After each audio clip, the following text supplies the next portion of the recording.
Voilà, c'est parti. Donc, bonjour à tout le monde. Nous sommes partis aujourd'hui pour 1 heure de présentation avec Anne-Lise qui va nous parler de la détox, du drainage, des drainages, parce qu'il y en a effectivement plusieurs, et de la manière dont on peut perdre du poids, même si ce n'est pas forcément le terme que l'on utilise aujourd'hui. Souvent, on parle de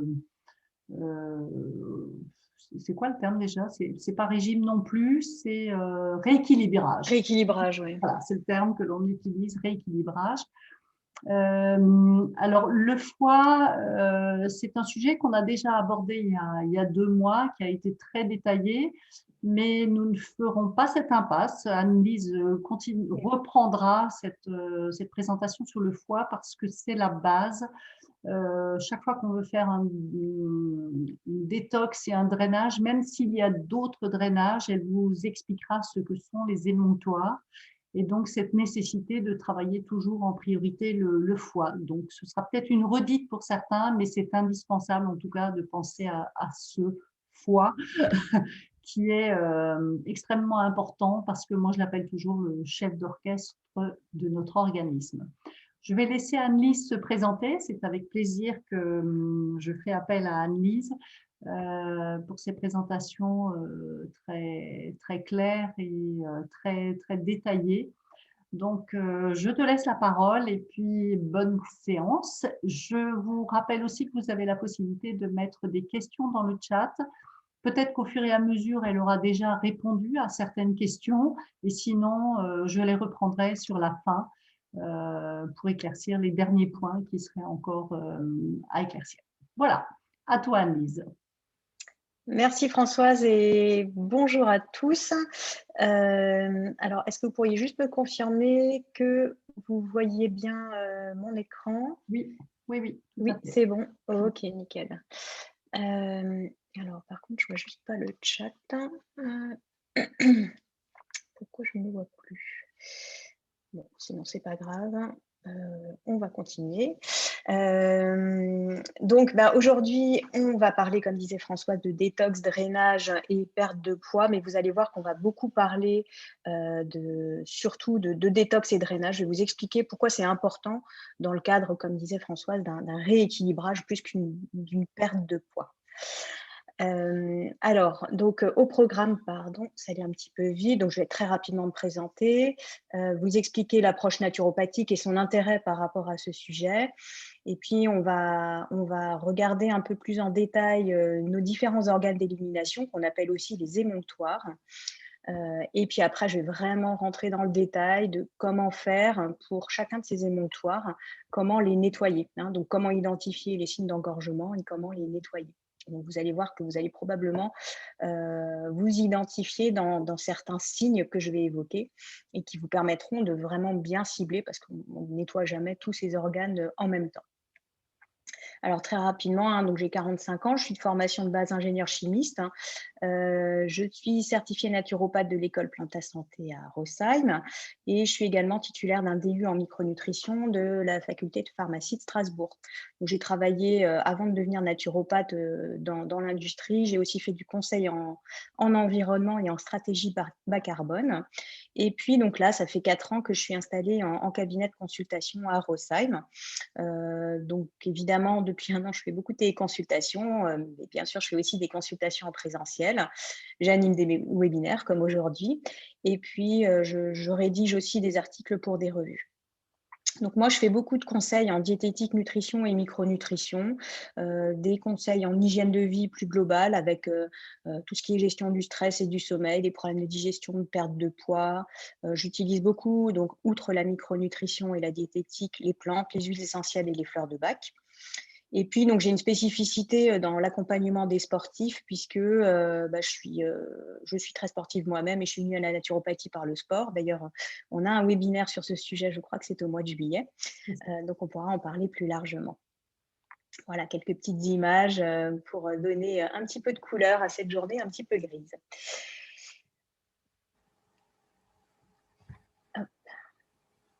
Alors, donc on va rapidement voir l'approche naturopathique, ce que c'est et à quoi ça sert dans la thématique qui nous concerne aujourd'hui. Alors, cette approche, elle est intéressante parce qu'elle permet d'abord de cerner l'individu dans sa globalité.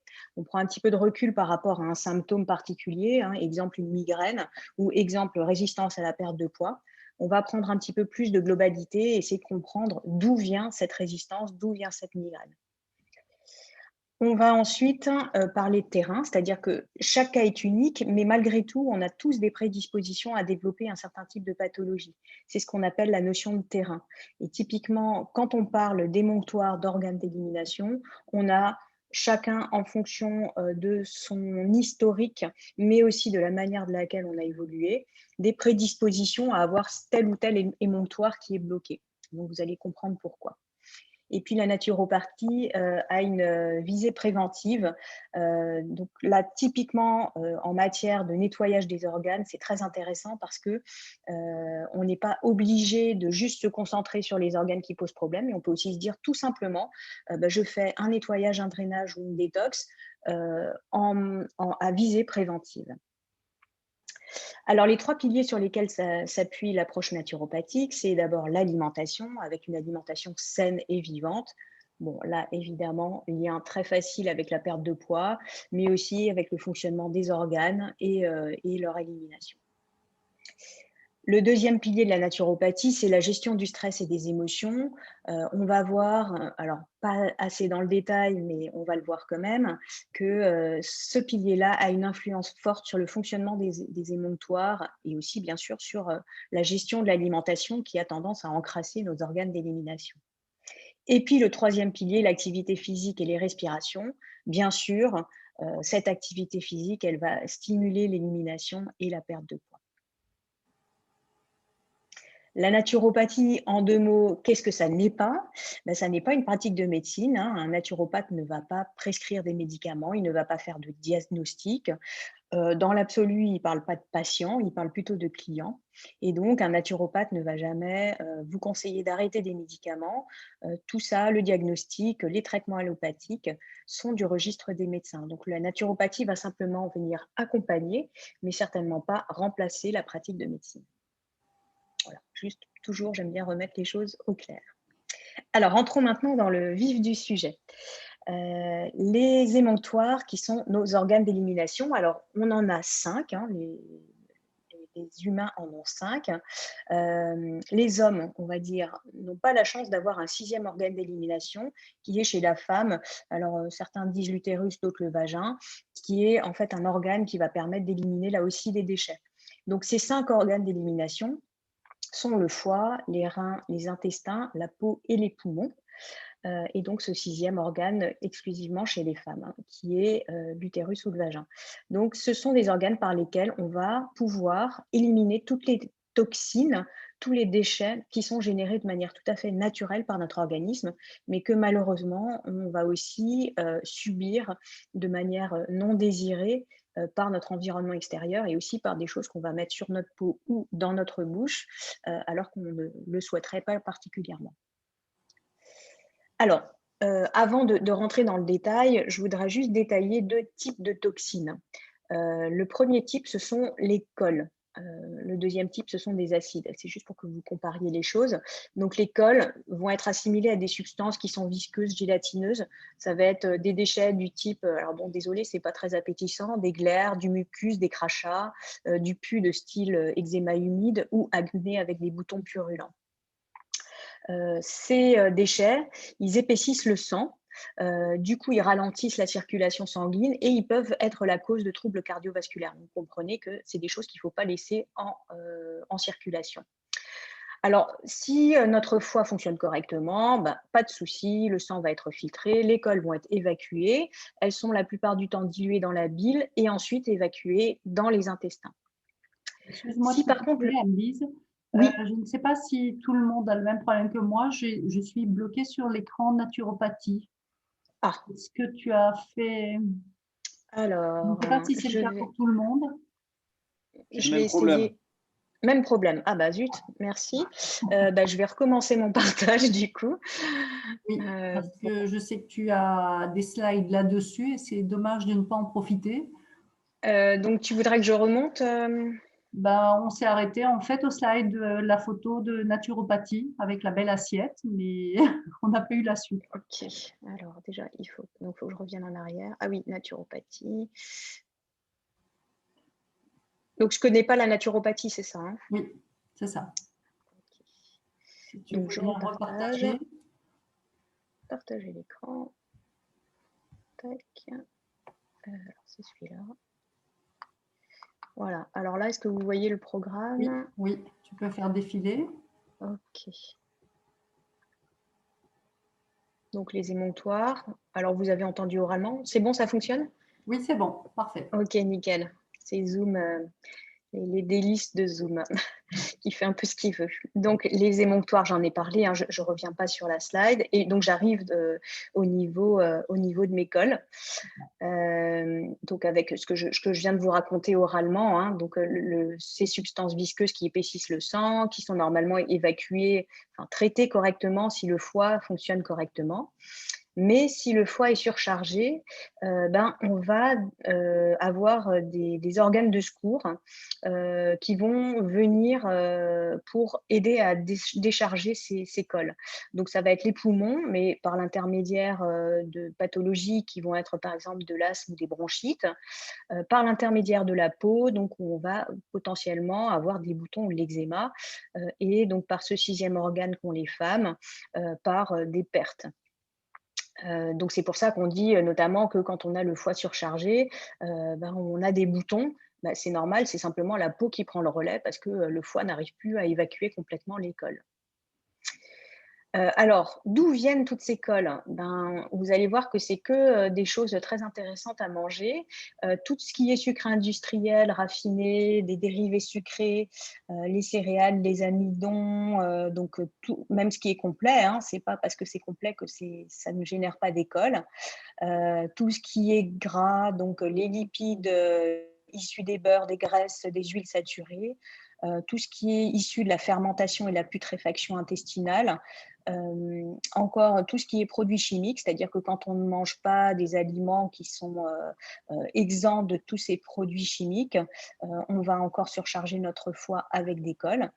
Et enfin, donc, les métabolites issus de la réaction de Maillard. Alors, qu'est-ce que c'est que ça? En fait, c'est ce qui se produit quand on fait un magnifique barbecue.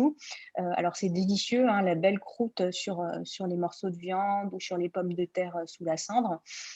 C'est également quand on fait griller son pain ou quand on fait caraméliser quelque chose. Tout ça, en fait, ça génère des corps qui, consommés en excès, provoquent ce qu'on appelle des métabolites issus de la réaction de Maillard et qui peuvent provoquer des déchets de type col. Voilà. Donc, on essaye… Pardon ? C'est un phénomène de glycation, non? Voilà, c'est ça. Donc, en fait, on essaye de limiter au maximum toutes ces sources, surtout si le foie est engorgé et a du mal à gérer tous ces déchets. Le deuxième type de toxines, ce sont, comme je vous disais, des acides qu'on appelle aussi des cristaux.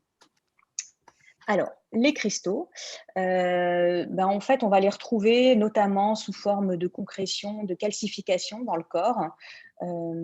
Alors, ces déchets-là, hein, les acides ou cristaux, ils sont normalement éliminés plutôt préférentiellement par les reins, mais aussi par les poumons. Si ces organes d'élimination sont surchargés, on va avoir des phénomènes d'yeux qui grattent. Hein. Vous avez déjà tous senti ce genre de phénomène. Alors, les calculs, c'est aussi une réaction à acidose, des articulations douloureuses, tout simplement parce que ces petits déchets de cristaux, ils viennent se loger dans les articulations. Ça peut être aussi des phénomènes de gouttes, tout simplement, ou d'eczéma sec. Alors, ils viennent d'où ces cristaux? Alors, vous allez voir qu'en fait, c'est tout ce qui génère des acides dans le corps. Alors, le premier auquel on pense, ce sont les excès, hein, excès de protéines animales qui vont générer de l'acide urique.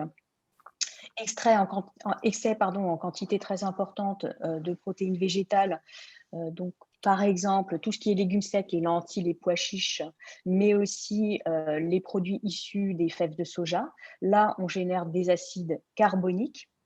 Les excès de sucre, donc issus de la prolifération bactérienne intestinale, mais aussi le thé, le café, le chocolat, le cacao, tout ça, ça génère ce qu'on appelle des acides oxaliques. Et on a aussi les excès de laitage qui vont nous générer des acides lactiques et phosphoriques. Et aussi tout ce qui est mauvaise mastication, puisque quand on mâche mal, en fait, la digestion se produit mal, et donc c'est une source de prolifération de bactéries et aussi de putréfaction au niveau digestif qui génère là aussi des déchets acides. La dernière source d'acide, c'est des choses auxquelles on pense peut-être un petit peu moins parce qu'elles ne sont pas issues de l'alimentation. C'est tout ce qui est stress. Alors stress, froid, hein, qui est un stress pour l'organisme, le surmenage, les émotions, tout ça, ça peut générer potentiellement en excès de l'acide pyruvique et de l'acide urique qui va être difficile à évacuer par notre organisme. Alors, nos émonctoires, qu'est-ce qu'ils traitent comme déchets? Donc, vous voyez donc, les deux types, hein, colle et acide. Donc, les colles en bleu, les acides en noir. Donc, les intestins traitent préférentiellement les colles, mais aussi un petit peu d'acide. Nos poumons vont traiter à la fois les colles et les acides, donc les colles sous forme de glaire, de toux grasse, et les acides sous forme de toux sèche, tout simplement, ou de toux asthmatique. La peau va traiter les deux aussi. Alors, elle a deux types de glandes, hein, les glandes sébacées et les glandes sudorales. Alors, je ne rentre pas trop dans le détail parce que je vais en parler par la suite. Les reins traitent principalement des déchets acides et le foie principalement des déchets sous forme de colle, mais aussi certains acides. Alors, maintenant, on va s'attarder sur le foie et alors, on va rentrer dans chacun de ces organes d'élimination pour que vous compreniez bien le rôle et l'importance de chacun et aussi ce qu'on peut faire pour les ménager. Donc, parce que c'est bien joli de parler de détox et de drainage, mais tant qu'à faire, si on arrive à réduire les encombrements pour chacun de ces organes, c'est encore mieux. Alors, le rôle du foie, je ne vais pas m'étendre dessus parce que sinon on pourrait y passer un webinaire à part entière, comme ça a été fait il y a quelques mois. Principalement, à retenir, c'est votre usine détox, et détox de tout ce qui doit être détoxifié et détoxiné, donc les alcools, les médicaments, les gaz, les produits chimiques, donc les gaz qui peuvent aussi être produits par nous-mêmes, hein. Alors le foie dispatche tout ce qui est toxines, donc celles qui sont solubles dans l'eau vont aller plutôt dans les reins, celles qui sont peu solubles dans l'eau vont être solubilisées dans la bile, ensuite évacuées par la vésicule biliaire et par les intestins. Le foie a aussi un rôle de stockage très important, notamment le fer, les vitamines, les hydrates de carbone, donc on va dire ce qu'on appelle le sucre, hein, sous forme de glycogène, les lipides. A un rôle de digestion, notamment par l'intermédiaire de la bile, a un rôle de synthèse des protéines. Et le dernier, oui, bien sûr, un très important en naturopathie, la régulation du pH et aussi la coagulation sanguine. Alors, quels sont les signes d'engorgement du foie? On va avoir beaucoup de symptomatologie digestive, évidemment, donc avec des ballonnements, de la constipation, du dégoût de certains aliments, des nausées, des migraines digestives, une intolérance à tout ce qui est aliments gras, particulièrement tout ce qui est produits laitiers, particulièrement gras, les œufs qui peuvent être vraiment difficiles à digérer chez certaines personnes, le chocolat, surtout le chocolat au lait, la bouche pâteuse, la langue blanche, une certaine pesanteur, douleur, des piquantements au niveau du foie, hein. Donc là, vous voyez la personne qui se tient, c'est au niveau du foie, hein, donc c'est en fait sous les côtes flottantes, sous la poitrine. Ensuite, un teint jaunâtre ou des yeux jaunâtres. Alors là, c'est un signe qu'il y a trop de déchets à évacuer ou que la bile est en train de stagner. Donc là, il y a vraiment quelque chose à faire au niveau du foie. En médecine traditionnelle chinoise, on parle de l'heure du foie qui est entre 1h et 3h du matin. Alors, bon, moi, je n'incite pas les gens à regarder leur réveil quand leur réveil quand ils se réveillent la nuit. Mais c'est vrai que ça peut être intéressant de savoir qu'on se réveille toujours entre 1h et 3h du matin. C'est qu'a priori, il y a un petit quelque chose à faire au niveau du foie. Alors, qu'est-ce qu'on peut faire pour le ménager, hein? Déjà, essayer de l'intoxiquer au minimum. Déjà, essayer de limiter au maximum tout ce qui est additifs, insecticides, pesticides. Alors, vous voyez, là, il y a une application que j'aime bien, hein. J'ai mis une image en haut à droite qui s'appelle Yuka, qui est maintenant ultra connue. Et on peut avoir la présence de tous ces additifs à éviter quand on scanne un aliment, hein. Il n'y a pas que le sucre, le gras et le sel, il y a aussi ces additifs. Donc ça, c'est un élément qui est intéressant aussi pour choisir ces aliments.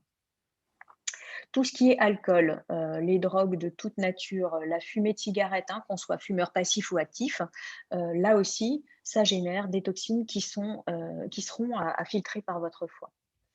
Les médicaments, bien entendu, les excès de café, de charcuterie, tout ce qui est acide gras trans et huile raffinée. Donc là, c'est tout ce qui est industriel, hein, les produits industriels transformés.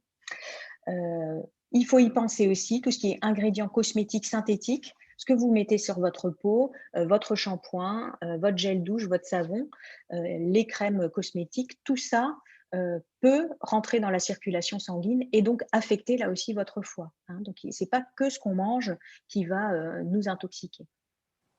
Et pareil, hein, les ondes, les rayons, typiquement, quand vous pouvez éviter d'être soumis à des ondes, au moins les vôtres, hein, parce que c'est sûr qu'il y a tellement d'ondes aux alentours que forcément on ne peut pas tout maîtriser, mais les vôtres, essayez de les limiter au maximum, mettez vos téléphones en mode avion, essayez d'être connecté en filaire plutôt qu'en Wi-Fi, ne serait-ce que pour ces deux exemples de la vie courante.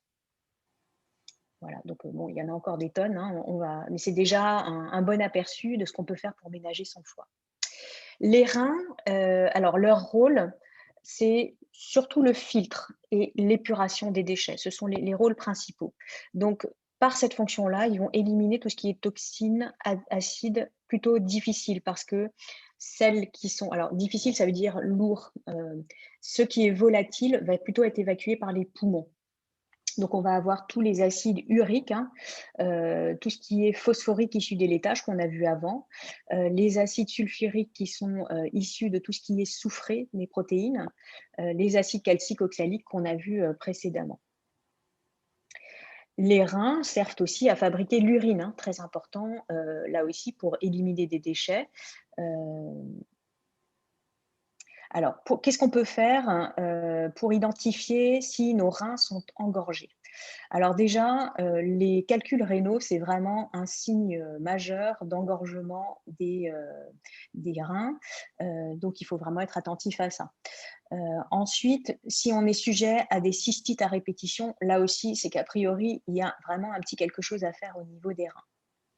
Si on ne fait pas assez de mictions dans la journée, alors on dit qu'il faut faire minimum 5 mictions par jour. Alors après, bien sûr, ça dépend des personnes, ça dépend de la tonicité et de la vitalité à la fois des reins, mais aussi de la vessie. Mais retenez qu'à peu près 5 mictions par jour, c'est déjà pas mal, avec quand même un minimum de 1,2 à 1,5 litres par jour, quelle que soit l'activité physique que l'on pratique. Si votre urine n'est pas assez ou trop colorée, là aussi, c'est un signe d'engorgement des reins, même si, bien entendu, la première urine du matin sera forcément toujours très colorée. Et puis, si vous souffrez de rhumatisme ou de douleurs articulaires, la plupart du temps, ce sont ces déchets acides dont j'ai parlé un petit peu plus tôt, les cristaux, qui viennent se loger parce qu'on a du mal à les éliminer. Alors, qu'est-ce qu'on peut faire pour les ménager? Alors, vous allez voir, c'est assez rigolo et assez surprenant, on va dire. Mais premièrement, tout ce qui est gestion du stress, parce que le stress va favoriser la cristallisation des acides. Donc, une activité aussi pensante très importante va favoriser cette cristallisation d'acides. Donc, une bonne gestion du stress et puis limiter, on va dire, son activité pensante, dans le sens où il ne faut pas être 10 heures, 15 heures par jour sur quelque chose de très concentré, en tout cas pas sur la durée, permettra de ménager vos reins. Évidemment, il faut boire suffisamment, alors principalement de l'eau, et on va voir laquelle. Donc, évitez de boire des eaux trop fortement minéralisées. Donc, dans la norme, hein, les eaux faiblement minéralisées, c'est en dessous de 500 mg par litre de résidus à sec à 180 degrés. Celles qui sont trop fortement minéralisées, c'est plus de 1500 mg par litre. Donc, dans l'absolu, il faudrait se situer plutôt aux alentours de 500, voire moins, même si de temps en temps, une eau fortement minéralisée peut avoir des intérêts aussi. Éviter les excès de viande, de sel, tout ce qui est médicaments type antidouleur, hein, les anti-inflammatoires non stéroïdiens, l'alcool, la cigarette, la caféine, les sucres raffinés, tout ça, si on en abuse, c'est toujours pareil, hein, c'est une question de dose, eh bien, ça va avoir un impact négatif sur le bon fonctionnement de nos reins. Alors, les intestins maintenant, donc le rôle des intestins est là aussi un petit peu comme le foie et les reins, forcément très important. Donc, juste pour mémoire, la superficie de nos intestins, quand ils sont intégralement déployés, c'est plus de 300 mètres carrés, donc c'est juste énorme. Cet organe recense des 2 tiers de nos cellules immunitaires, donc autant dire que c'est vraiment très important pour lutter contre les infections. Les intestins nous permettent de terminer notre digestion,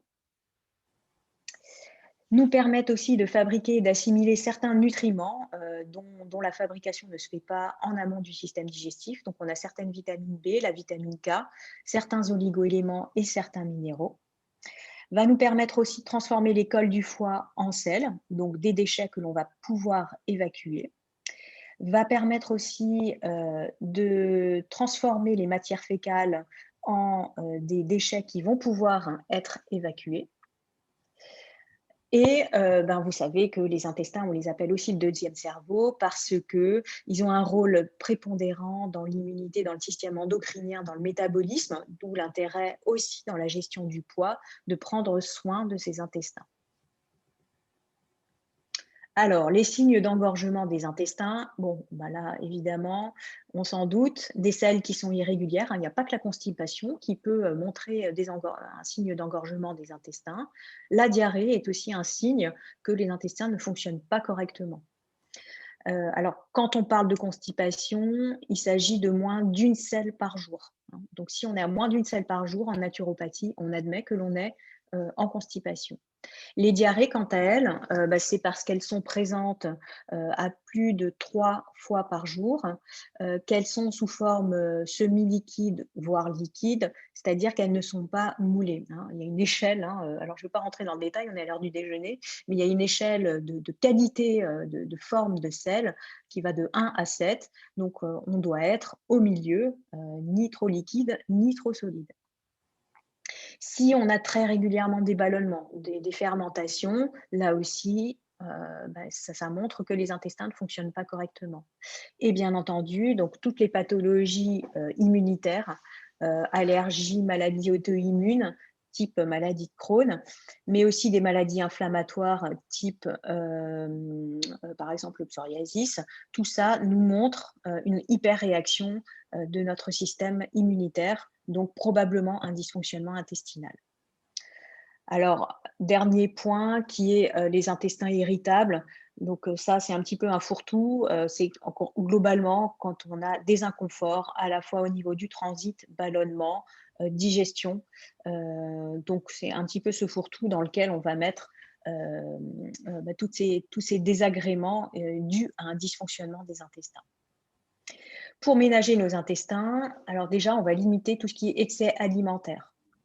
On va essayer de limiter tout ce qui est fermentation, principalement causée à la fois par des sucres, et notamment les sucres pris en fin de repas, mais aussi les protéines, et principalement les protéines mélangées avec des amidons. Exemple, une viande avec des pommes de terre ou un poisson avec du riz. Ça, c'est des choses qui peuvent être source de fermentation et qui vont nuire à un bon fonctionnement des intestins chez des personnes qui sont prédisposées. La candidose, c'est-à-dire que si on est sujet à une candidose, il faut vraiment la traiter parce qu'elle peut mener à un dysfonctionnement assez important des intestins. Tout ce qui est produits chimiques, si on peut les limiter, c'est pas plus mal. Donc, pour les raisons qu'on a déjà vues auparavant, et notamment parce qu'il y aura aussi un impact sur le bon fonctionnement du foie. Les antibiotiques, bien sûr, sauf nécessité. Si on ne prend pas de probiotiques après une cure d'antibiotiques, là, clairement, les intestins ne fonctionneront pas correctement. Voilà, donc je vais passer un petit peu vite là sur les intestins. Donc vous avez vu qu'en fait, on revient à des choses qui sont à peu près similaires à ce qu'on a vu sur comment ménager le foie. Alors maintenant, au niveau de la peau, Les rôles de la peau, ils sont là aussi multiples. D'abord, protection contre les agressions extérieures, par exemple les UV, mais aussi l'eau par l'humidité. On va avoir un rôle de régulation de la température corporelle, des échanges hydriques. La peau permet de stocker des graisses, et oui, hein, puisque c'est un organe qui contient beaucoup de graisse par l'intermédiaire des glandes sébacées. La communication, en fait, la peau vous permet de communiquer avec le monde extérieur. Vous êtes rouge, vous êtes pâle, vous développez de l'herpès. Ben là, en fait, c'est un mode de communication avec votre entourage. Alors, on a 2 types de glandes sur la peau, les glandes sudoripares qui, elles, vont vous aider à réguler votre température et à éliminer les toxines. Et les glandes sébacées, elles, vont aider à sécréter le sébum, donc à lubrifier la peau. La peau est un émonctoire de secours, hein, c'est un émonctoire secondaire. Alors, il vient au secours des reins pour les glandes sudoripares et elle vient au secours du foie par l'intermédiaire des glandes sébacées. Quels sont les signes d'engorgement de la peau? Alors, si vous ne transpirez pas beaucoup, c'est qu'a priori, logiquement, l'émonctoire de la peau est bouché. Si vous transpirez et que vous ressentez une forte odeur de transpiration plus que d'habitude, c'est que vous avez plus de toxines à évacuer. Si vous avez de l'eczéma, des urticaires, des démangeaisons, c'est que là aussi, il y a trop de toxines à évacuer et que la peau n'arrive plus à suivre. Donc, elle va déclarer ce type de pathologie. Quand on a une peau grasse, c'est qu'il y a trop de sébum. Quand on a une peau sèche, il n'y en a pas assez. Donc, les glandes ne vont pas arriver à fonctionner correctement. Si on développe des boutons, là aussi, ça peut être une glande sébacée bouchée. Bien entendu, c'est aussi un signe de trop de toxines.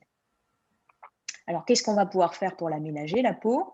Comme je vous disais, il y a déjà un point très important, c'est qu'est-ce qu'on y met sur cette peau.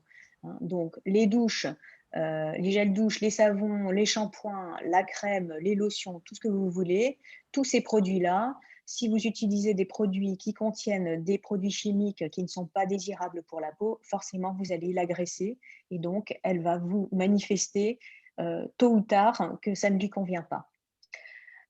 On nettoie aussi la peau par l'intermédiaire de l'intérieur, puisque si on surconsomme des graisses saturées, des sucres, particulièrement ceux qui ont un index glycémique élevé, là aussi, la peau va vous le faire savoir, tout simplement parce que c'est un organe de secours, principalement du foie, pour ce qui est des problèmes de digestion. Et donc, forcément, si on surconsomme ces aliments-là qui sont délétères pour le foie, ils seront aussi délétères pour l'organe de secours qui est la peau. Les poumons, à présent, les poumons, ils vous permettent d'éliminer tout ce qui est déchets gazeux, donc bien entendu le dioxyde de carbone qu'on expire, mais aussi la vapeur d'eau et donc les acides volatiles qu'on a vus tout à l'heure. Et ça permet aussi d'éliminer les déchets solides, comme les poussières ou les pollens que l'on inhale. C'est un émonctoire de secours si on a une surcharge toxinique dans le sang. Alors, quels sont les signes d'engorgement des poumons? Tout ce qui est évacuation de déchets acides, là, on va avoir des problèmes d'asthme ou de toux sèche. Et évacuation de déchets sous forme de colle, ça va être la toux grasse, l'expectoration, les glaires, le nez qui coule, des choses qu'on a déjà vues. Alors, je m'excuse, je vais un petit peu vite sur la peau et les poumons parce qu'en fait, ce qui nous intéresse surtout aujourd'hui, ce sera les organes primaires. Mais vous pourrez de toute façon revoir ce webinaire en replay et passer les slides plus lentement si vous le souhaitez. Alors, pour ménager les poumons, évidemment, on va essayer de limiter la surcharge en colle. Donc, qu'est-ce qui génère des déchets de colle? Surtout tout ce qui est farineux et graisse, qu'on a déjà vu tout à l'heure. Et puis, donc, les polluants du type cigarettes, fumée, poussière et polluants. Bien entendu, on va aussi essayer de ménager ces intestins puisque les poumons sont un émonctoire de secours des intestins.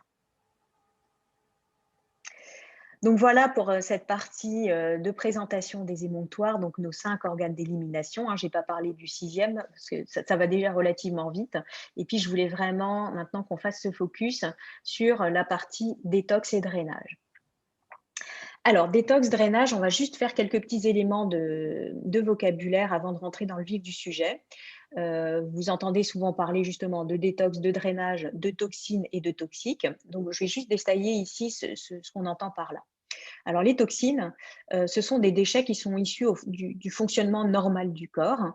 Et il y a un déséquilibre si le corps ne fonctionne pas correctement, il n'arrive plus à gérer ces toxines, ou bien s'il y en a de trop, tout simplement. Hein, donc, ces deux sources, soit on n'arrive plus, enfin les organes n'arrivent pas bien à les gérer, ils ne fonctionnent pas bien, soit parce qu'on en produit de trop. Les toxiques, ce sont des déchets naturels, type des choses qu'on choisit en fait de prendre, ou pas d'ailleurs, hein, parce que pour les métaux lourds, on ne les choisit pas forcément, mais ça peut être aussi des déchets issus des émotions, des déchets issus de la respiration, hein, tout ça, c'est des choses qu'on ne maîtrise pas. Ça peut être aussi des déchets artificiels, comme des pesticides, des engrais, des additifs, mais aussi les ondes ou les cosmétiques dont on a déjà parlé. Alors là, en fait, on va faire la différence entre drainage et détox. Le drainage, c'est simplement l'élimination soit de toxines, soit de toxiques, soit les deux, bien sûr. Alors que la détox, ça va être à la fois le drainage, donc l'élimination de ces toxines ou de ces toxiques, mais aussi la faculté de résistance à l'addiction, c'est-à-dire la résistance à aller vers les choses qui nous conduisent à nous intoxiquer. Alors, un exemple très simple, c'est l'alcool ou la cigarette. Hein. Donc, quand on fait une détox, mais ça peut être aussi le chocolat, hein, tout simplement. Donc, quand on fait une détox, à la fois, on va nettoyer, mais aussi on va travailler notre faculté de résistance à cette addiction. Donc, on va voir les méthodes de drainage par émonctoire, foie, rein et intestin. On laissera de côté la peau et les poumons. Et puis, on verra aussi les principes de cure détox en naturopathie. Alors là, je vais mettre tout de suite une petite mise en garde ou un petit bémol. Sachez qu'en fait, ce sont des choses qu'il ne faut pas faire à la légère. Il faut vraiment, alors, soit vous étudiez vraiment fortement la question, soit vous vous faites accompagner, mais il ne s'agit pas de nettoyer ou de détoxifier les yeux fermés un organe.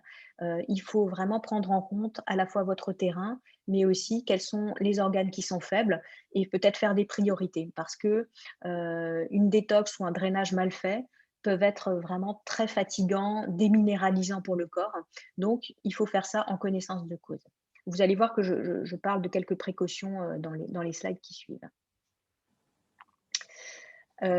Toujours avant de démarrer, je voudrais rappeler quelques éléments de vocabulaire parce que ce sont des termes que je vais utiliser par la suite avant de présenter les plantes qui vous permettront de travailler sur nos organes. Alors, premier terme, c'est cholérétique. Ce terme-là, c'est simplement pour dire que la plante en question ou l'actif en question vous permet de stimuler la fabrication de bile. Cholagogue, donc pareil, ça stimule l'évacuation de la bile cette fois-ci, c'est-à-dire que ça va travailler sur la contraction de la vésicule biliaire. Une plante ou un actif apéritif, bon là c'est assez facile, ça permet de stimuler l'appétit. Alors c'est pas rien puisque ça va notamment travailler sur les sécrétions digestives. Digestif, là aussi ça va stimuler la digestion.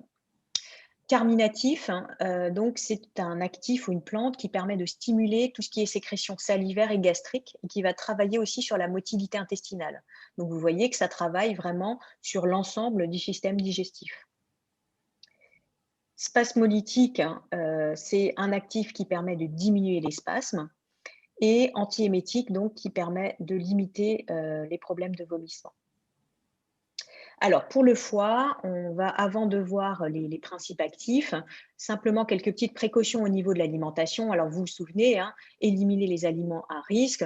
Donc là, on est sur tout ce qui est excès de café, de charcuterie, les additifs, les insecticides, les pesticides, tout ce qui est acides gras trans, les huiles raffinées, hein, principalement ces aliments-là. Ensuite, donc, on va essayer de forcer, hein, donc pour drainer notre foie, sur tout ce qui est antioxydants. Hein. Donc, vous voyez quelques exemples ici des antioxydants qu'on trouve très facilement dans l'alimentation. Il faut retenir que ce sont surtout des aliments qui sont très colorés. Pour drainer le foie, on peut aussi très naturellement forcer sur tout ce qui est crucifère, donc la famille des choux, qui contient des indoles qui sont très bénéfiques pour les phases de détoxification du foie. Donc, en l'occurrence, les champions en la matière, parce que dans la famille des choux, il y en a des tonnes, les champions, c'est le brocoli, le chou-fleur et les choux de Bruxelles. On va aussi travailler avec des aliments qui contiennent du soufre, comme l'ail, l'oignon, l'échalote, les poireaux et la famille des crucifères. Donc, vous voyez qu'on a vraiment doublement intérêt à intégrer des crucifères dans l'alimentation pour prendre soin de notre foie. Un aliment aussi très connu, c'est le citron. Alors, il est alcalinisant, hein, donc il travaille sur notre équilibre acido-basique, mais il est aussi hépatoprotecteur, donc il vient protéger notre foie. On peut soit consommer le jus de citron, soit consommer une huile essentielle de citron. Alors, je mets huile entre guillemets parce que l'huile essentielle de citron, c'est pas de l'huile en fait, hein, c'est simplement une expression de l'écorce. Donc, c'est un corps aqueux et non pas un corps huileux. Alors, une plante très connue pour drainer le foie, c'est l'artichaut, dont on utilise les feuilles. Donc, l'artichaut a des vertus cholérétiques, apéritives et digestives. L'artichaut est aussi fortement antioxydant et va travailler, vous voyez, hein, sur le côté triglycéride antidiabétique, mais aussi carminatif, spasmodique et antiémétique. Alors, du coup, l'artichaut, on l'indique pour toutes les affections du foie. C'est vraiment le draineur du foie universel, si on veut faire une cure dépurative ou détoxifiante. Et du coup, en fait, par son action sur le foie, l'artichaut va avoir une action sur tout ce qui est constipation, mais aussi les maux de tête dus aux problèmes de foie. Voilà, après, il y a d'autres vertus de l'artichaut, mais je trouve que par rapport au foie, ce sont vraiment les plus importantes. Alors là, sur cette forme liquide, hein, donc les extraits fluides de la gamme Soria, on recommande d'utiliser cet artichaut à raison de 3 fois 1 millilitre par jour dans un peu d'eau, sachant qu'on peut mettre les 3 millilitres quotidiens, dans une grande bouteille d'eau qu'on va consommer tout au long de la journée. Donc ça, c'est la posologie pour les adultes.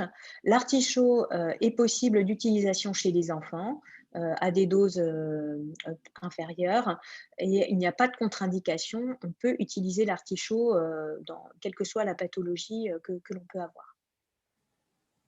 Autre plante ultra connue du foie, c'est le radis noir qu'on va utiliser sous forme de jus. Alors, le radis noir, lui, il a aussi une action sur la bile et la vésicule biliaire. C'est aussi un dépuratif du foie et il protège le foie. Donc, vous voyez que vraiment, il a toute sa place ici. Le radis noir permet aussi de stimuler le transit intestinal, hein. Des fois, juste des petits verres de jus de radis noir peuvent aider au transit. Et puis, donc, on a une action au niveau carminative et digestive. Alors, les indications, bah forcément, toute affection du foie et de la vésicule biliaire, les préventions de calcul biliaire, mais aussi toutes affections digestives, hein, donc quand on est sujet au ballonnement, aux flatulences, et puis enfin, sur le côté plutôt rénal, le radis noir a aussi une action sur cystite, rhumatisme, gouttes et lithiase urinaire. Le pissenlit, dont on utilise les racines, alors lui, en fait, c'est un draineur universel. C'est vraiment, si vous devez en retenir un, on va dire, sur toute la sphère digestive, ce sera plutôt le pissenlit. Il permet de travailler en plus sur la peau. Et donc, le pissenlit va avoir une action sur tout ce qui est insuffisance hépatique biliaire, une action au niveau donc, de la bile et de l'excrétion de la vésicule biliaire, une action sur la constipation, les rhumatismes, la rétention d'eau, les problèmes de peau. Les feuilles de pissenlit qu'on peut consommer, alors là maintenant c'est la fin, hein, mais qu'on a consommé, on va dire, durant les mois de mars et d'avril, sont très riches en vitamines et en minéraux, donc c'est un excellent reminéralisant. Ici, donc l'extrait fluide Soria sera aussi consommé sous forme de liquide à raison de 3 fois 1 millilitre par jour pour les adultes. Quand on utilise le pissenlit pour la perte de poids, on recommande de consommer 1 millilitre le matin et ensuite les 2 millilitres après le déjeuner, mais pas de pissenlit au dîner.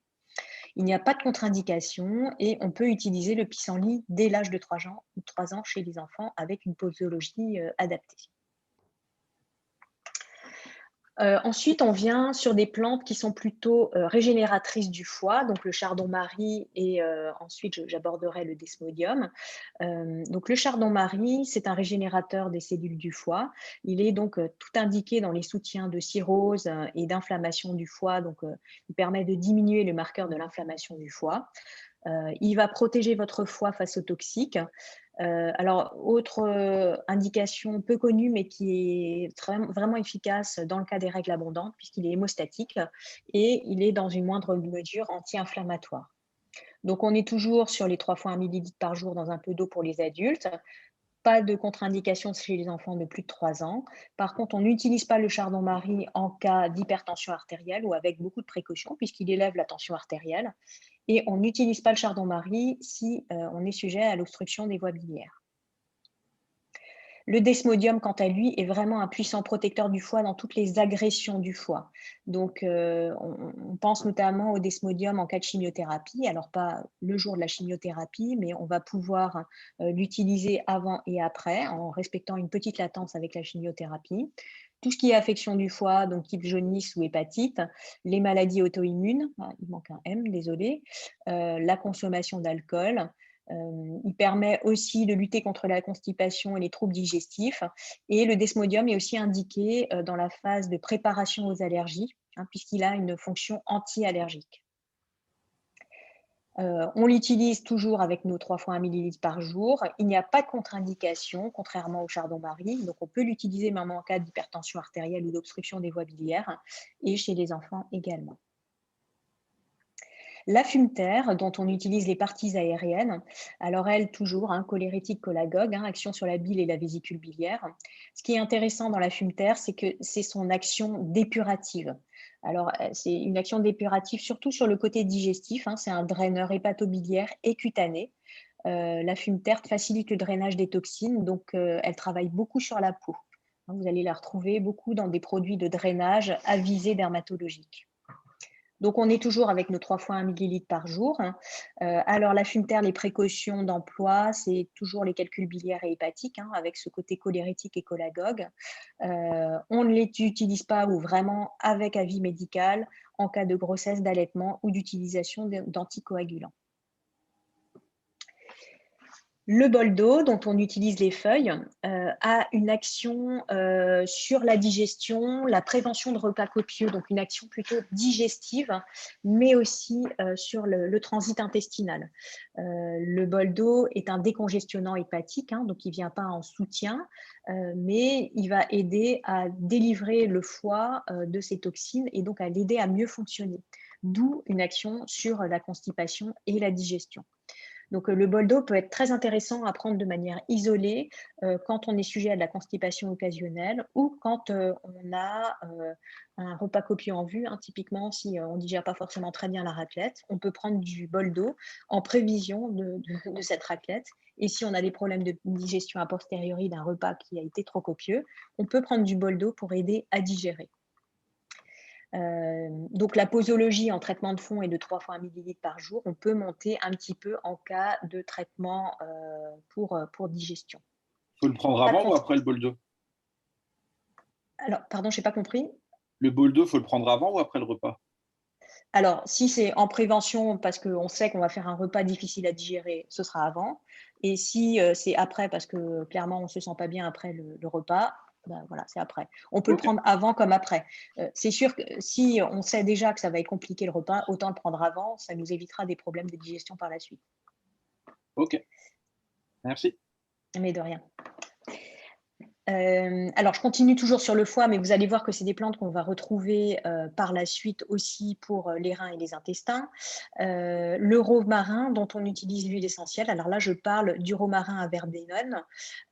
Ce romarin, lui, a une action hépatoprotectrice majeure et permet aussi de lutter contre les spasmes de la digestion. Donc, on va l'appliquer plutôt par voie externe, c'est-à-dire que si on a des spasmes au niveau du foie ou des spasmes au niveau des intestins, on va pouvoir appliquer cette huile essentielle par voie externe, par la peau.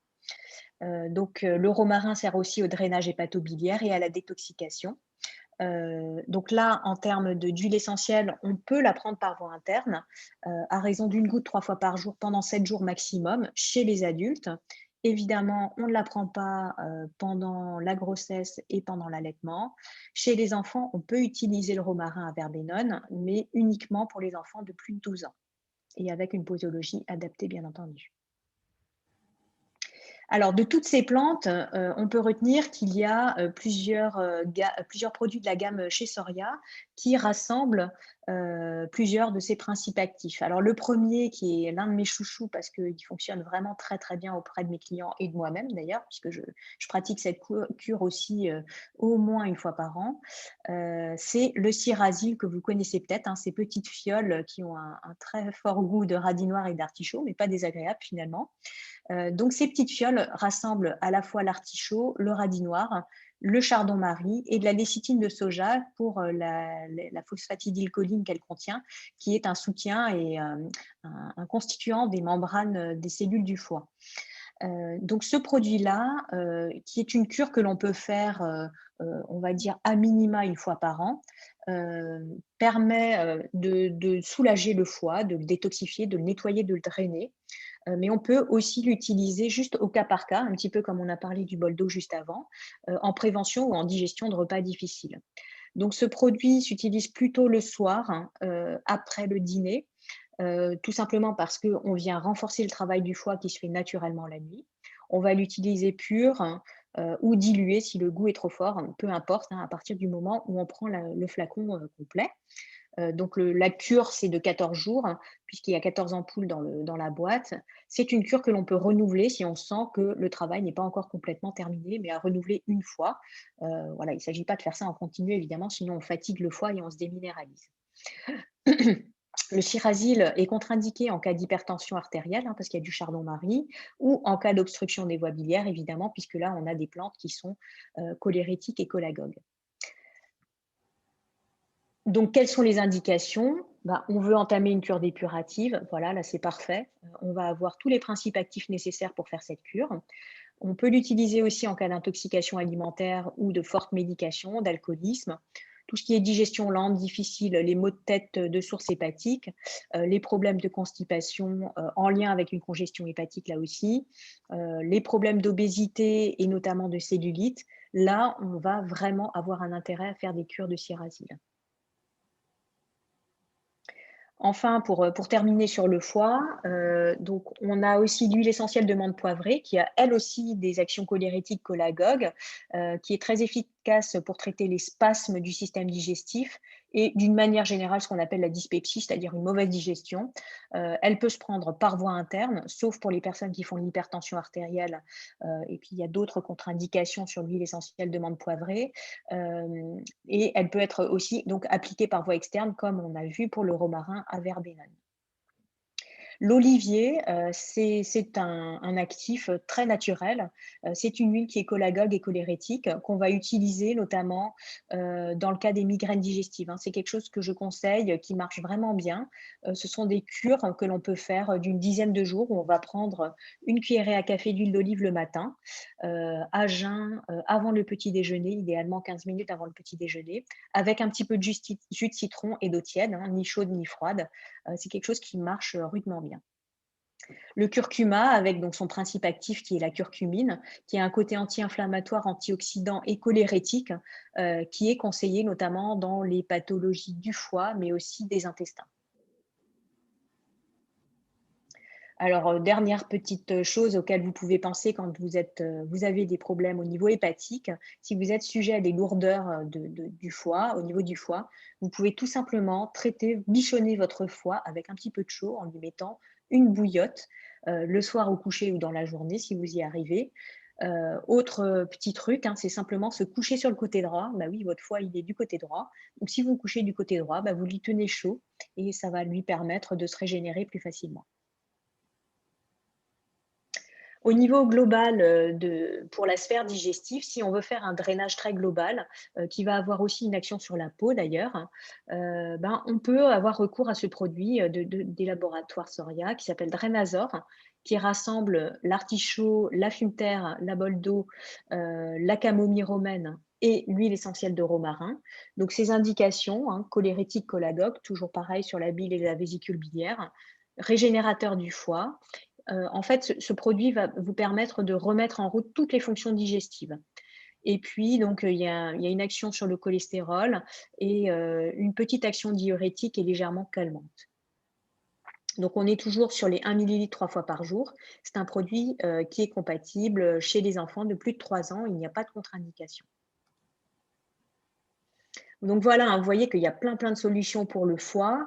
On a déjà parlé de quelques plantes pour les reins, mais on va en reparler ici un petit peu. Alors, j'aimerais juste vous expliquer, en fait, on parle souvent de diurétique pour les reins. Qu'est-ce que ça veut dire? En fait, ce sont des plantes qui stimulent le travail des reins, donc qui stimulent son travail de filtre et d'élimination. Donc, ces plantes diurétiques, elles vont augmenter la quantité des urines et elles vont augmenter aussi la fréquence d'émission. Je pense que vous avez tous déjà remarqué, quand vous prenez quelque chose qui est diurétique, que vous produisez tout simplement plus d'urine, donc vous allez plus aux toilettes. Du coup, la couleur et l'odeur de l'urine sont plus prononcées. Ne vous inquiétez pas, c'est tout à fait normal. C'est vraiment la fonction première de ces produits diurétiques. Alors, qu'est-ce qu'on a comme plante diurétique? Le pissenlit, on en a déjà parlé, hein, on en a déjà parlé au niveau du foie. Vous voyez, c'est aussi une plante qui vous permet de drainer vos reins. On a l'aubier du tilleul. Donc, l'aubier, ça veut dire c'est l'écorce du tilleul qu'on prend. Là, pareil, c'est un draineur du foie et des reins. L'aubier du tilleul a cette particularité qu'elle va aussi beaucoup agir sur les calculs rénaux et les rhumatismes. La bruyère est une plante qui est très connue de l'arbre urinaire, hein, puisque c'est un anti-inflammatoire urinaire. Donc, elle a aussi cette fonction diurétique et antiseptique. Le bouleau, hein, là on sort aussi de la période de la sève de bouleau. C'est un excellent dépuratif général, très naturel, qui travaille particulièrement sur les reins et qui a ce côté très intéressant qui est reminéralisant, hein. Donc, on ne fait pas que perdre des minéraux, mais on reminéralise aussi, hein. Donc, la sève de bouleau est vraiment une cure très intéressante à effectuer. L'ortie est à peu près dans le même ordre d'idée, une plante très intéressante puisqu'elle est drainante, mais elle est aussi reminéralisante, très riche en minéraux. La prêle, quant à elle, est plus fortement diurétique, donc elle va avoir ce côté travail sur l'élimination rénale. Le genévrier, qu'on peut utiliser sous forme d'huile essentielle, a aussi une action diurétique. Alors, on a aussi des aliments qui sont diurétiques, hein, qu'on peut prendre naturellement dans l'alimentation si on veut travailler plus particulièrement sur les reins. Les fruits, hein, vous voyez ici quelques fruits. Les légumes, donc des légumes qui sont très connus comme l'artichaut ou l'asperge, mais aussi le cresson et la chicorée sont des légumes qui sont particulièrement diurétiques. L'oignon est un puissant diurétique, on peut d'ailleurs s'en faire des tisanes, vous voyez la recette ici, donc attention à manier avec précaution parce que c'est vraiment extrêmement efficace. On a aussi le sommeil, la relaxation, qui permettent de limiter les risques de cristallisation des acides. Vous vous souvenez, qui surcharge en fait vos reins. Donc la boisson, donc évidemment, il est recommandé de boire au moins 1,5 litre d'eau par jour, une eau peu minéralisée, comme on l'a vu un petit peu plus tôt dans cette présentation. Vous pouvez aussi, si vous le souhaitez, pour drainer vos reins, effectuer des cataplasmes. Alors là aussi, ça marche plutôt bien.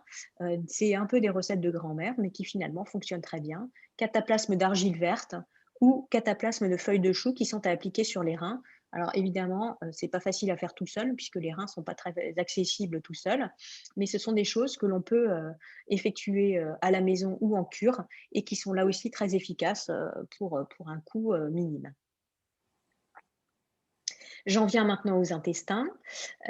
Alors, toujours un petit élément de vocabulaire, hein. Les laxatifs permettent d'accélérer le transit, de ramollir les selles. Il faut savoir qu'il y a une sensibilité qui est très, très variable d'un individu à l'autre, donc il faut faire très attention avec ces plantes laxatives. Et puis les purgatifs, alors là, c'est carrément nettoyage très puissant et à utiliser vraiment exceptionnellement parce que ces purgatifs irritent la muqueuse intestinale et détériorent la flore intestinale. Donc, on y va vraiment mollo sur les purgatifs. Alors, quand on cherche à drainer les intestins, vraiment, je vous invite à travailler sur l'alimentation en première intention. Évidemment, ultra connu, travailler sur les fibres. alors qui sont présentes dans les crudités, les fruits crus, les céréales complètes. Pourquoi? Parce que les fibres permettent de capter l'eau pour humidifier les selles.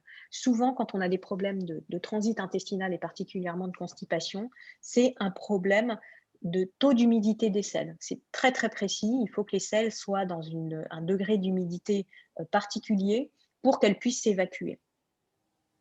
Donc, conseil, manger des crudités en début de repas, des fruits crus plutôt en dehors des repas. Donc, des fruits très riches en fibres, type figues, pruneaux, des graines de lin qui sont trempées pendant une nuit. Le son, alors là, attention, hein, pour les côlons irritables, on y va doucement sur le son de blé ou d'avoine. Le psyllium, qui lui, au contraire, est quelque chose de très doux qu'on peut prendre sur la durée et sans accoutumance. Donc, il n'y a pas d'irritation, c'est vraiment quelque chose de très intéressant, le psyllium.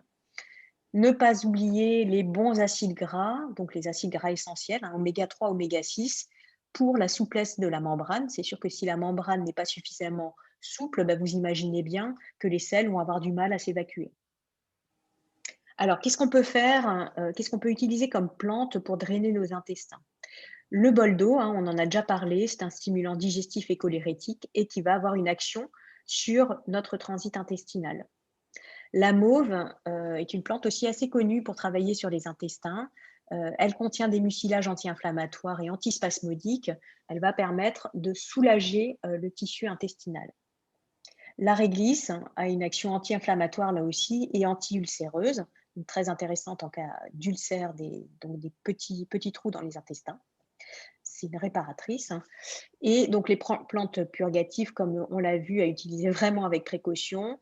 Le séné, la bourdaine, on y va vraiment mollo. Alors en plus la bourdaine, hein, vraiment attention, utilisez la plante sèche puisque la plante fraîche est un vomitif drastique. Donc faire très attention avec ces deux plantes. Bien entendu, quand on parle de constipation, on parle aussi de probiotiques. On peut aussi se masser la zone des intestins, donc autour du nombril, dans le sens des aiguilles d'une montre. Hein. Des fois, juste de masser assez fortement ses intestins permet de libérer le transit intestinal. Il y a plein d'autres pistes qu'on pourrait aborder. Là, j'ai choisi d'en aborder quelques-unes. Voilà, donc on arrive à la fin de ce webinaire. Maintenant, je voudrais encore en quelques slides vous présenter les principes d'une cure détox en naturopathie. Alors, je reviens sur la précaution que je vous ai indiquée en début de webinaire, qui est qu'on ne se lance pas dans une cure détox comme ça, les yeux fermés. Il va falloir identifier ses points faibles. Donc, c'est ce que l'on appelle l'anamnèse en naturopathie, lors d'un entretien de naturopathie. Hein. La plupart du temps, ça dure au moins 1 heure pour essayer de comprendre quels sont les organes qui sont bloqués et quels sont les organes prioritaires à débloquer. Donc, on y va vraiment avec précaution et en connaissance de cause. Une fois qu'on a identifié ces points faibles, on va pouvoir mettre en place un drainage personnalisé. Donc, la plupart du temps, ce que l'on fait, c'est qu'on commence par une cure de détoxination, donc où on va éliminer nos toxines. Après, une cure de revitalisation. Pourquoi? Parce que souvent, quand on élimine les toxines, on élimine aussi des minéraux, des oligo-éléments, des vitamines. Et il va falloir les vitamines non, mais il va falloir qu'on se revitalise, donc on rapporte à nouveau des oligo-éléments et des minéraux. Et puis, donc, il est coutume de dire qu'on a une troisième phase qui est la stabilisation après de la cure, qui va permettre d'asseoir toutes les bonnes habitudes et la bonne hygiène qu'on a mis en place. Alors, bien sûr, hein, l'idéal, c'est d'avoir une bonne hygiène de vie toute l'année, à la fois sur le côté alimentaire, mais aussi sur la gestion du sommeil, du stress et sur l'activité physique, qui vous permettront de limiter en fait le recours à une cure détox en cas d'organes d'élimination bloqués. On peut faire une cure détox simplement pour un mieux-être et dans un principe de précaution et d'économie de nos organes d'élimination. Mais il n'est pas forcément indispensable de faire une cure détox juste parce qu'on a un problème. On peut le faire aussi en prévention. Et ce, bien entendu, si on a une bonne hygiène de vie toute l'année. Alors, quelques petites exceptions. Tout ce qui est pathologie particulièrement grave, pathologie lourde de type cancer, les cas de fatigue extrême au niveau physique ou psychologique, où là, on va d'abord revitaliser l'organisme et le nettoyer ensuite, puisqu'on ne souhaite pas fatiguer encore plus l'organisme en le nettoyant alors qu'il est déjà très faible. Alors, comment on va s'y prendre? Donc, comme je vous disais, ça se fait au cas par cas et en fonction des besoins. La plupart du temps, ce que l'on fait, c'est on fait un drainage par organe d'élimination, mais on ne va pas faire tous les organes d'élimination à la fois, sinon c'est trop fatigant pour l'organisme.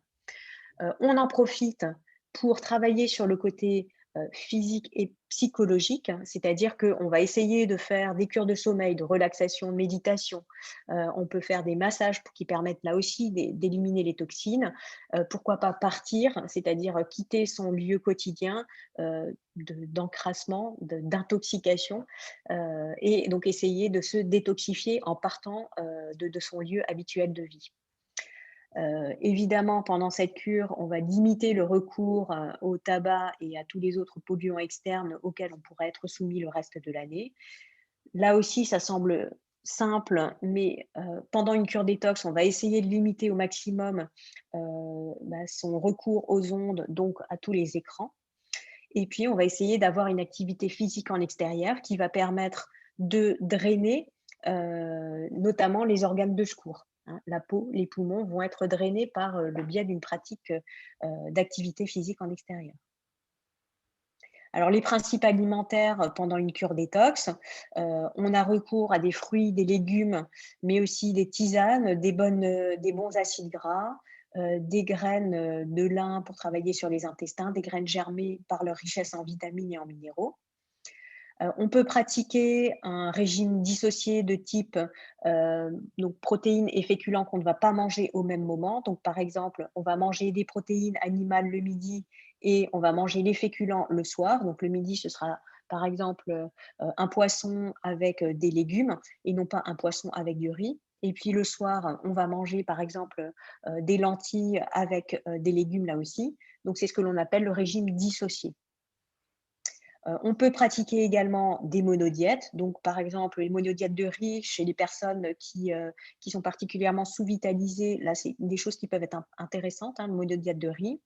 La monodiète de raisin qu'on pratique traditionnellement plutôt à l'automne. Monodiète de pommes, particulièrement pommes cuites pour tous les problèmes de peau, très intéressant. Le jeûne intermittent, donc le 8-16, c'est-à-dire qu'on met son système digestif au repos pendant 16 heures et on pratique la prise alimentaire pendant seulement 8 heures. Alors évidemment, il s'agit de faire une prise alimentaire raisonnée, mais l'idée, c'est de sauter un repas, hein, si on comprend bien, si on lit entre les lignes, soit le dîner, soit le petit déjeuner. La plupart du temps, c'est ce qui est fait. Moi, je recommande de sauter plutôt le dîner si on y arrive, donc de prendre son dernier repas vers 15-16 heures et donc une petite collation et ensuite de ne pas manger jusqu'au lendemain matin. Donc là, c'est très intéressant. C'est quelque chose que l'on peut pratiquer très régulièrement. Il y a peu de contre-indications et c'est très bien toléré. Et donc, ça permet de mettre son système digestif au repos, donc forcément d'éliminer les choses que l'on a à éliminer. Alors le jeûne, je ne vais pas m'étendre là-dessus parce que ce sera un sujet à part entière. Le seul conseil que je peux vous donner, c'est de ne pas vous lancer sans bien connaître, hein, le jeûne. Il faut vraiment se faire accompagner pour le pratiquer proprement. Donc se faire accompagner par un bouquin, hein, tout simplement, ou se faire accompagner par quelqu'un qui sait, qui connaît en fait les différentes phases dans le jeûne. Et puis, bien sûr, quand on pratique une cure détox, ça peut être tout simplement d'adopter une alimentation hypotoxique. Donc là, ça va nous permettre à la fois de faire sortir les toxines, mais aussi de limiter leur entrée, hein. Donc on revient toujours sur les mêmes toxiques. Donc on va limiter tout ce qui est stimulant, excitant, alcool. On essaye d'avoir une alimentation bio ou assimilée, hein, pas forcément bio. On a recours à une cuisson douce pour limiter la formation des corps de Maillard. On ingère de bonnes graisses et on ingère des aliments qui ne sont pas raffinés ni transformés, ou peu raffinés ni transformés. Petite mise en garde, quand on fait une cure détox, particulièrement un jeûne, mais bon, chez les personnes qui ont une alimentation, particulièrement mauvaise et donc qui se destinent à avoir une alimentation un petit peu meilleure, ça peut être une cure détox. Il peut apparaître ce que l'on appelle la crise curative au début, hein, c'est-à-dire qu'en fait, il y a un relargage très important des déchets. Il peut y avoir apparition de boutons, de migraines, de maux de ventre, c'est normal. Si ça ne dure que 1 ou 2 jours, tout va bien. Si c'est plus long, il vaut mieux rompre la cure détox, quelle qu'elle soit, hein, le jeûne, la monodiète ou bien le régime que l'on a mis en place et essayer de comprendre pourquoi ça dure. Donc, on peut démarrer une cure de manière progressive. La durée, évidemment, ça dépend vraiment de ce que vous recherchez et du niveau d'encrassement où sont vos organes. Ça peut durer de 1 jour à plusieurs semaines, de 1 à plusieurs fois par an, c'est très, très variable. Par contre, conseil, ne pas pratiquer ça en continu parce qu'on risque de fatiguer l'organisme à terme et on risque de trop éliminer les minéraux, les oligo-éléments si on ne pratique pas de cure de revitalisation derrière. Donc, prudence quand même quand on met en place cette cure détox. Voilà, donc j'ai fini ce marathon et je vous remercie pour votre attention. J'espère que ça vous a apporté beaucoup d'informations pratiques sur la manière de nettoyer vos organes d'élimination, de les détoxifier et d'engager des cures détox. J'espère que vous avez eu toutes les informations dont vous aviez besoin. Maintenant, si vous avez encore des questions, je suis à votre disposition. Je vous remercie. Alors, visiblement, tu as dû tout dire. Ah, Je ne vois pas apparaître de questions, en tout cas pas pour l'instant. parfait. Je voulais déjà te remercier parce que c'était extrêmement complet, effectivement. Tu es adepte du marathon, tu as réussi à le tenir. Voilà, c'est toujours compliqué. Mais On a voilà, envie de dire beaucoup de choses. je voulais surtout rappeler à tout le monde que quand on envisage une perte de poids, effectivement, ça ne sert à rien de juste manger un petit peu moins parce qu'ensuite on va craquer, on va être tellement frustré qu'on va manger le double ensuite. Il vaut vraiment mieux pratiquer effectivement cette détox et ce drainage parce qu'un organisme encrassé, on ne peut pas imaginer que l'on va perdre du poids. Il faut d'abord s'occuper de ses organes d'élimination pour qu'ensuite ça se passe presque naturellement. Alors, j'ai une question, comment pouvons-nous accéder au replay? D'ici quelques jours, il sera accessible sur YouTube, sur la chaîne Soriavi. De même que vous pouvez accéder à tous les webinaires que nous faisons depuis 6 mois à peu près sur cette chaîne Soriavi. Si vous avez des questions par la suite, en revoyant peut-être ce webinaire, vous avez le mail d'Anne-Lise qui s'affiche. Pour ce qui me concerne, le mail, c'est info@soriavi.fr. Si vous avez des questions un peu plus techniques sur les plantes, n'hésitez pas à revenir vers moi. On est toutes les deux à votre disposition pour approfondir le sujet. En tout cas, un grand merci Anne-Lise. C'était Merci Françoise. très, très complet. Et je vous souhaite à toutes et à tous une très belle journée et nous espérons profiter des bienfaits du printemps d'ici quelques jours et ce sera peut-être plus facile du coup pour faire une cure détox, même si normalement on l'a fait vraiment au début du printemps, mais c'est souvent l'attrait du maillot de bain qui fait qu'on a envie de perdre du poids et qu'on s'y intéresse aussi. Voilà, je vous souhaite à tous une belle journée. À bientôt. Au revoir. Merci à tous. Au revoir. Au revoir.